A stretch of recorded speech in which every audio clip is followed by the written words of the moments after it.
Puji Tuhan, kita telah membaca perjalanan bangsa Israel dengan tempat-tempat persinggahan mereka. Perjalanan yang dicatat oleh Alkitab merupakan perjalanan yang lengkap dengan tidak pernah berhenti. Mereka singgah dari tempat ke tempat, dari kota ke kota. Mereka lewat gunung, ya. Mereka berangkat dari Ramses pada bulan pertama, pada hari yang ke-15. Pada hari sesudah Paskah berjalan, mereka keluar dan oleh tangan yang dinaikkan di mata semua orang Mesir. Dicatat tanggalnya, dicatat peristiwanya, dan itu merupakan perjalanan yang disebut dengan Exodus. Keluar dari Mesir, itu adalah Exodus. Mereka tidak di dalam Mesir atau di pinggir Mesir, tapi mereka keluar dari Mesir. Satu perjalanan yang dimulai sementara orang Mesir sedang menguburkan orang-orang yang telah mati di antara mereka, anak-anak sulung mereka, sebab Tuhan telah menjatuhkan hukuman kepada para allah mereka. Sementara orang Mesir sedang menangis, sementara orang Mesir sedang menguburkan anak-anak sulung mereka, Allah membuat satu langkah yang tidak bisa dihambat, karena semua orang Mesir tidak mampu berdiri untuk perang karena anak mereka mati. Anak sulung tiap rumah, tidak ada rumah yang tidak menangis. Semua rumah, semua keluarga, dari rakyat sampai ke raja, mereka harus menguburkan orang-orang yang mereka kasihi. Sehingga tidak ada lagi satu rumah yang masih senyum, masih tertawa. Mereka dengan sangat sedih menghadapi kenyataan yang paling buruk dalam hidup mereka. Dan kita melihat bahwa perjalanan dimulai. Bukan keluarnya orang Israel dari Mesir saja yang disertai tangan Allah, tapi perjalanan panjang yang dimulai oleh Allah dengan membuka setiap tempat persinggahan. Satu tangan Allah yang luar biasa. Di setiap perjalanan kita, persinggahan demi persinggahan, anak-anak Israel mendengar, mereka melihat orang tuanya, mereka mulai menyimpan di hati. Satu persatu daripada keluarga Israel mengalami betapa keajaiban Allah. Lalu mereka mulai keluar. Ayat yang kelima, berangkatlah orang Israel dari Ramses, lalu berkemah di Sukot. Ramses adalah satu kota yang dibangun oleh tangan orang Israel mutlak. Satu perjalanan yang dimulai dari Ramses, kota yang dibangun orang Israel untuk Mesir, adalah Pitom dan Ramses. Lebih terkenal kata Ramses, satu negeri yang penuh dengan penyembahan berhala. Kalau mau dikatakan mereka orang Mesir adalah orang yang benar-benar menjadi pelaku-pelaku firman, tapi kulit saja. Mereka bukan menjadi sebuah keluarga yang dapat menjadi pelaku firman, berkata kepada keluarganya, ikutlah sebab aku telah mengikut Tuhan. Rumah tangga tangga setiap rumah tangga dipelihara. Mereka mulai keluar, tenda dirombak, dan orang Israel keluar. Kota yang sangat terkenal, megah, indah, mereka tinggalkan. Maka ayat yang ke-5 berkata, berangkatlah orang Israel dari Ramses lalu berkemah di Sukot. Dari Ramses ke Sukot, mereka merupakan perjalanan baru. Bukan menuju ke kota besar, tetapi menuju ke Sukot. Kita coba perhatikan kitab Kejadian dengan kata Sukot.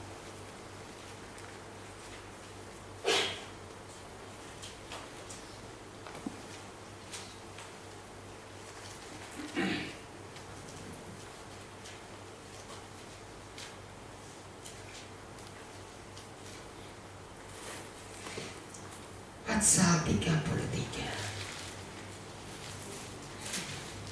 Pasal 33 Kejadian 33 ayat 15 baca 33 ayat 15. Lalu kata Esau, kalau begitu baiklah kutinggalkan padamu beberapa orang dari pemilikku.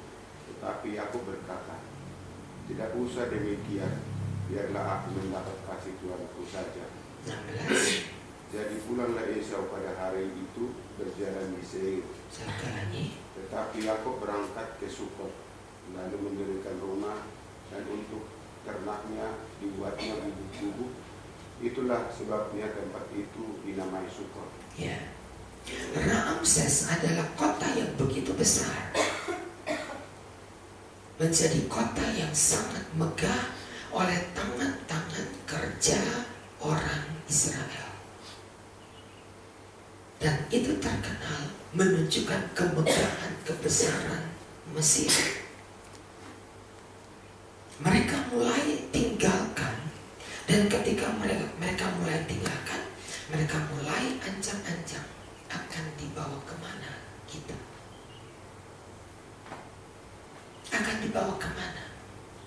Mereka mulai jalan.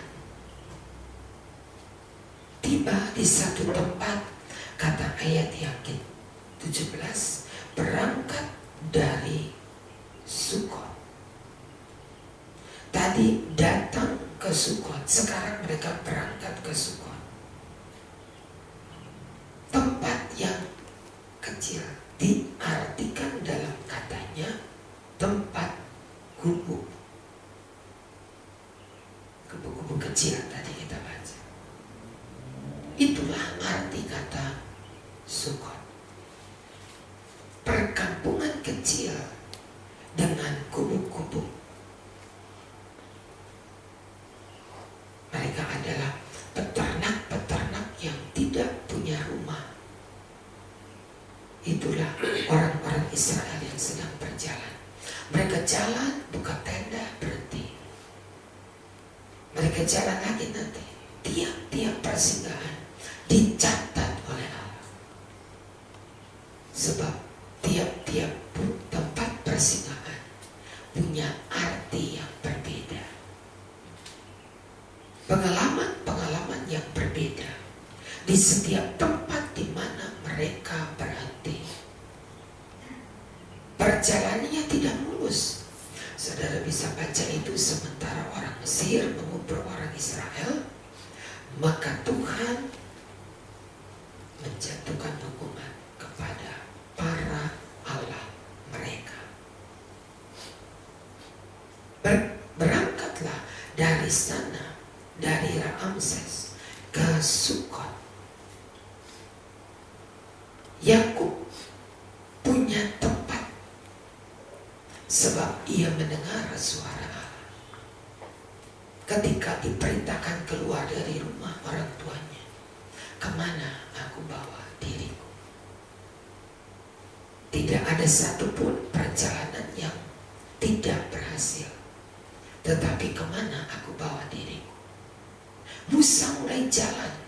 Dia nggak tahu arah sebab tidak ada peta, tidak ada GPS. Tidak ada arahan yang menunjukkan kamu harus ke sini lalu ke sini. Tidak ada. Hebat, sebab Musa tunduk kepada perintah Allah. Musa begitu tunduk, dia tidak bertanya. Ketika Allah tidak menunjukkan, dia tidak berupaya untuk bertanya. Tetapi berjalanlah orang Israel dari Ramses, kota besar yang megah, yang memberikan semua fasilitas, lalu pindah ke kampung gubuk. Udah kampung gubuk lagi. Rumah mereka bukan rumah berdinding, cuma tenda. Pasang, menginap semalam, tiang awan bergerak, mereka pindah. Ketika mereka membangun tenda, mereka lihat jangan-jangan tiang awan udah pindah ini. Mereka buat satu tempat yang namanya adalah Sukot. Yakub berkata kepada Esau, berjalanlah kamu lebih dulu. Aku menunggu rombonganku. Karena di rombonganku ada orang-orang tua, nenek-nenek, kakek-kakek. Ada juga anak-anak kecil, tapi ada juga bayi. Kalau mereka dipaksa untuk jalan cepat, mati mereka di jalan. Dia berpesan kepada Esau, pulanglah dulu, aku akan ke tempatku yang namanya adalah Sukot. Perkampungan peternak, itulah Sukot.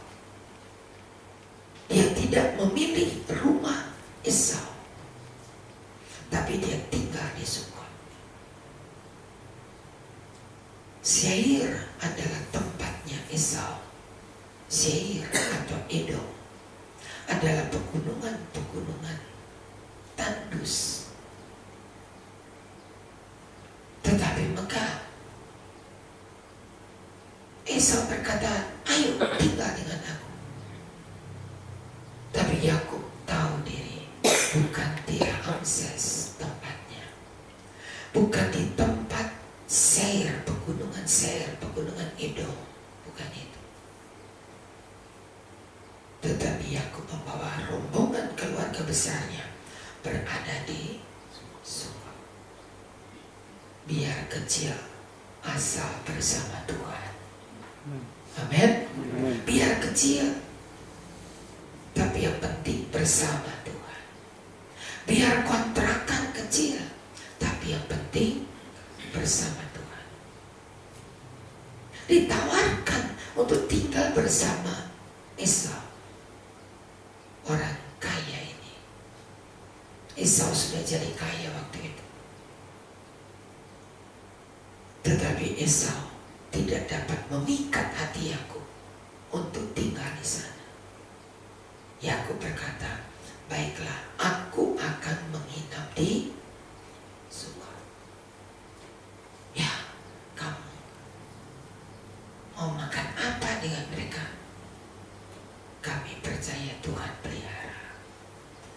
Di tempat kecil, di kontrakan sederhana, tapi yang penting asal ada Tuhan. Amin. Belajar mengucap syukur walaupun di Sukot, saudara. Bersyukurlah walaupun engkau tidak tinggal di gedung-gedung mewah bertingkat 9, 10, 11. Tapi di tempat kecil, di sebuah tempat persinggahan yang tidak punya harapan. Tapi Musa yang memimpin perjalanan seperti Yakub memimpin keluarganya. Dia berjalan dengan penuh kepastian, yang pasti ada Tuhan. Yang pasti aku tidak kelaparan, yang pasti aku tidak akan mengemis. Karena Tuhan menjadi jaminan hidup. Dia adalah jaminan Selama kita berada dalam perjalanan dengan Tuhan, maka Tuhanlah jaminan hidup kita. Amin.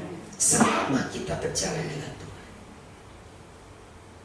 Ketika orang Israel berjalan, saudara, perhatikan dari pasal 33 ayat yang kelima dan seterusnya sampai ayat yang ke-49. Tidak ada satu tempat yang tidak menyimpan cerita. Tidak ada satu tempat yang dapat mengatakan gak enak ya. Perjalanan orang-orang Israel, perjalanan Yakub sama, perjalanan kita juga. Ada tempat-tempat persinggahan yang engkau datangi, tapi di setiap tempat persinggahan, sadarlah di sana ada rencana Allah. Tidak bisa kita pikirkan, kok bisa ya dari Ramses ke Sukot, lalu berkemah di Etam di padang gurun.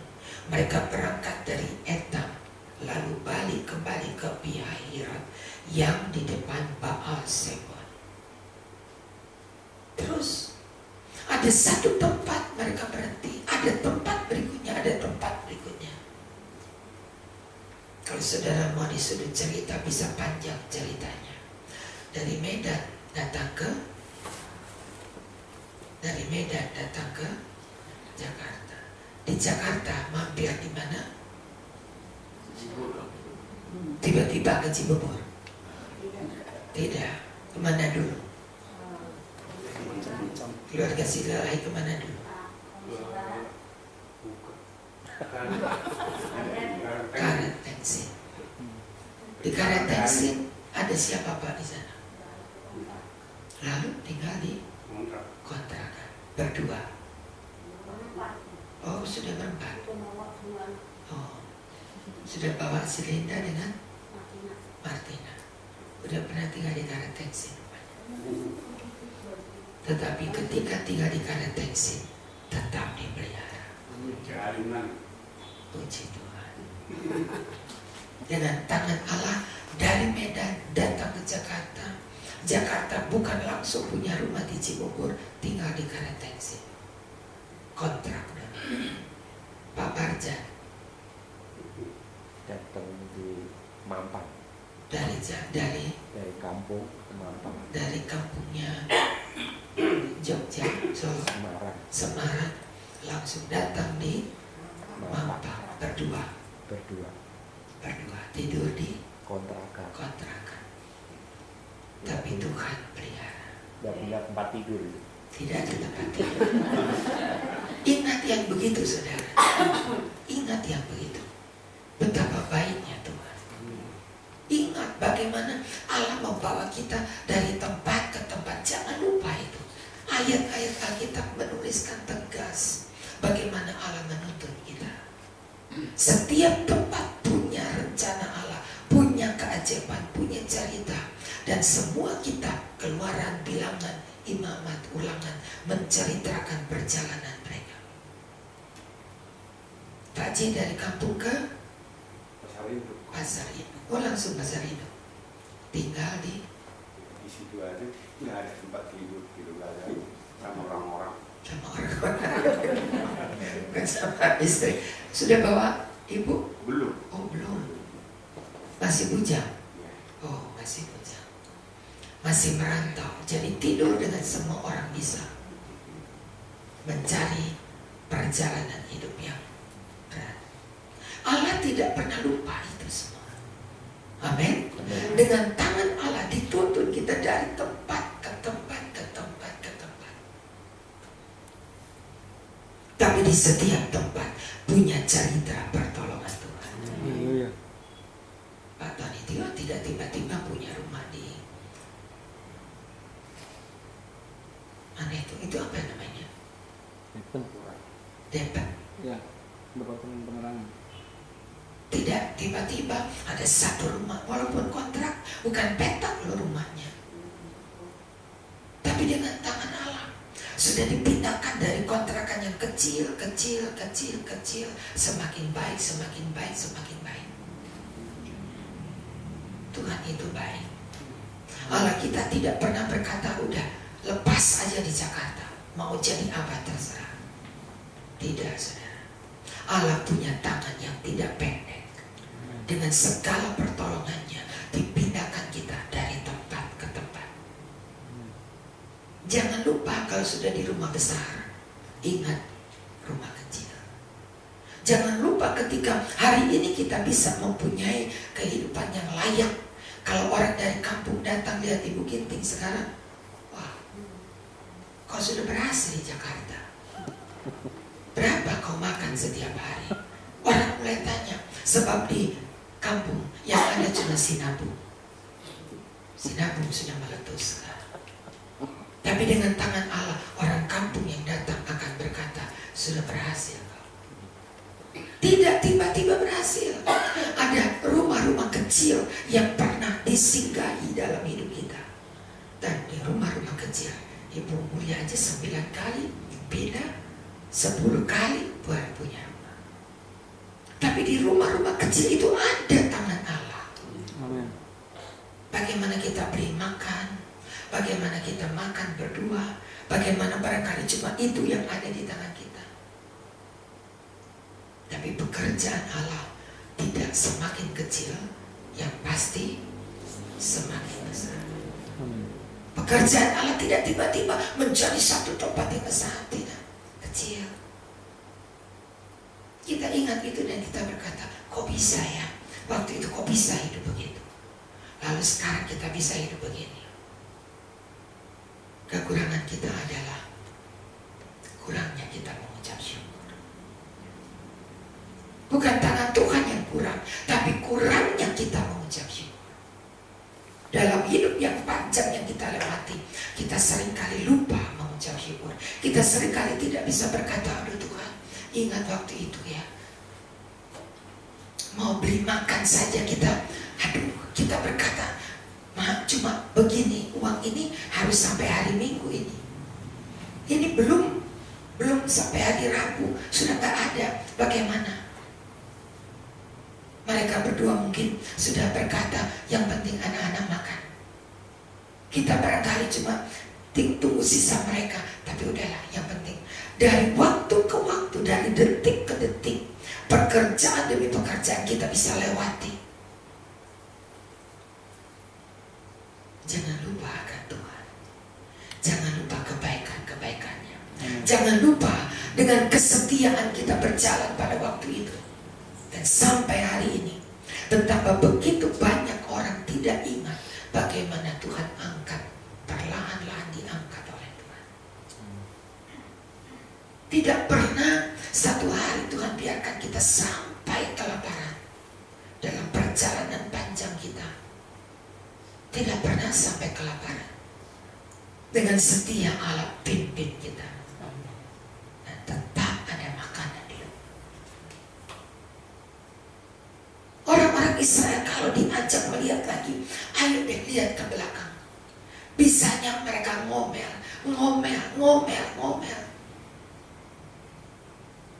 Ketika dipimpin dari Ramses sampai Sukot, dari Sukot mereka berjalan ke Etam, dari Etam mereka berangkat ke Pihahirot, Baal Zephon, kemudian berkemah ke tangan Migdol, berangkat lagi 3 hari perjalanan jauhnya di padang gurun Etam, kemudian mereka berkemah di Mara. Itu perjalanan tidak pendek, panas terik. Keluarga panjang di belakang, anak-anak barangkali kecil. Yang paling teringat oleh Bapak Silalahi, yang paling berkesan dalam perjalanan itu apa kira-kira Pak?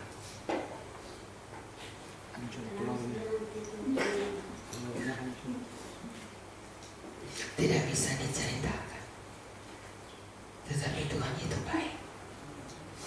Yang paling berkesan dalam hidup ini, yang paling tidak bisa dilupakan pada waktu langkah-langkah kita berjalan, apa yang pernah kita alami. Kalau sekarang semuanya bisa ada, kita makan dengan nyaman, kita duduk di tempat duduk dalam rumah kita yang enak, kita bisa nonton televisi, kita bisa buat kopi sebentar pulang, kita sudah ada nasi uduk buat sarapan. Tapi waktu itu,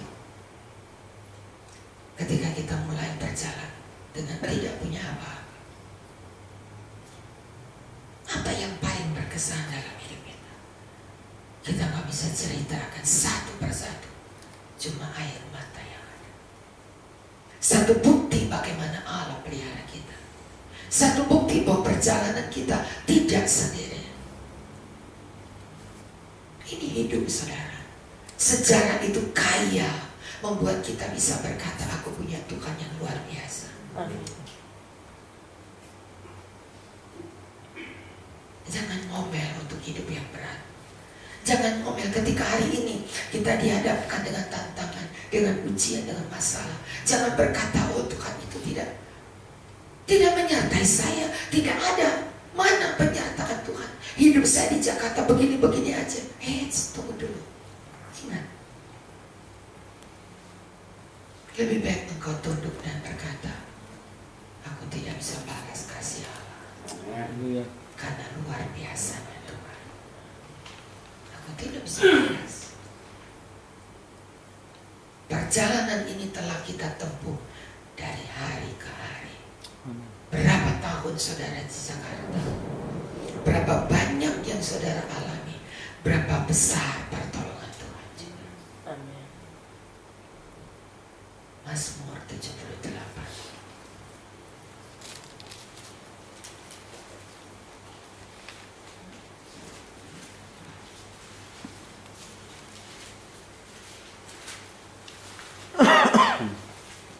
Kita baca dari ayat yang ke-65. Bergantian kita baca Mazmur 78 ayat yang ke-65. Bergantian. Lalu terjagalah Tuhan seperti orang yang tertidur, seperti pahlawan yang siuman dari mabuk anggur. Silakan. Ia membunuh pahlawannya, ia menyebabkan mereka mendapat celah untuk selama-lamanya. Ia menolak kemah Yusuf dan suku Efraim tidak dipilihnya. 68. Tetapi ia memilih suku Yehuda, gunung Sion yang dikasihinya. Ia membangun tempat kudusnya di tinggi langit, selaksana bumi yang didasarkannya untuk selama-lamanya. Dipilihnya daun hambanya, diambilnya dia dari antara kandang-kandang kambing domba. Dari tempat domba-domba yang menyusui didatangkannya dia untuk menggembalakan Yakub umatnya dan Israel miliknya sendiri. Ia mengembalakan mereka dengan ketulusan hatinya dan menuntun mereka dengan kecakapan tangannya. Amin. Tangan Tuhan yang terasa, tangan Tuhan yang tidak pernah tinggalkan, tangan Tuhan yang sangat terasa sudah memimpin kita. Amin.